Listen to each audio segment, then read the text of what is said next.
আসসালামু আলাইকুম প্রিয় বন্ধুরা, আশা করি সবাই ভালো আছেন। আলহামদুলিল্লাহ আমরা অনেক ভালো আছি। তো ইফতারের পরে কীরকম জিরানি নিতে লাগে সে বিষয়ে একটু আলোচনা করি। আমাদের যে আলিদা আছে, আলিদা সালাম দাও সবাইকে। এই যে আমাদের মুন্না ভাই আছে, আর এই যে সামনে আছে এই আইজুল ভাই আছে। এইদিকে দেখা যায় আইজুল, এই যে আইজুল আর কি। হ্যাঁ, তো এরা তিনজনই গাড়ি চালায়, ড্রাইভার আর কি, আমার ভাই এগুলো সব। তো আমরা তিন জায়গায় ইফতার করছি, কিন্তু তারপরেও একত্রিত হয়েছি। এটা হলো একটা ভাই ব্রাদার, বন্ধু বান্ধবের মহব্বত। তো আপনাদের কাছে একটা কথা শেয়ার করতে চাই যে আমরা যারা কর্মজীবী মানুষ, ধরেন আমি তো জানেনি, হ্যাঁ, বিভিন্ন কাজই করে যেটা পাই। তো কাজ করা মানুষের জন্য আসলেতে রমজানের মাসে একটু কষ্ট হলেও ইনশাল্লাহ সেটা পালন করা যায়। আর দ্বিতীয় কথা হলো ইফতারের টাইমে, ইফতার করার পরে দেখেন, এই যে আমরা ইফতার করছি কতক্ষণ আগে, প্রায় 1 ঘন্টা হলো না মোটামুটি। এরপর আমরা আরাম করতেছি।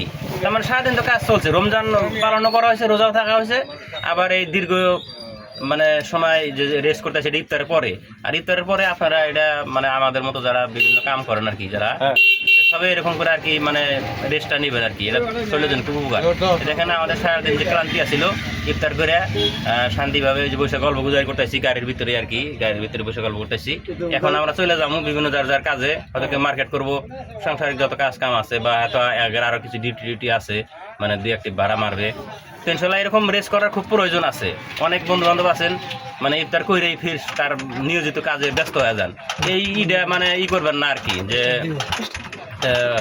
তো যাই হোক, ইনশাল্লাহ এই আরামটা করবেন আপনারা। তো আজকে ভিডিওতে বেশি কিছু আলোচনা করলাম না, নিজের যেটা পরিস্থিতি সেটাই আলোচনা করলাম। আর এটা আমার মনে হয় আর কি, ইফতারের পরে এরকম একটু রেস্ট নেওয়াটা খুব উত্তম আর কি। সবাই ভালো থাকবেন ইনশাল্লাহ। আল্লাহ হাফেজ।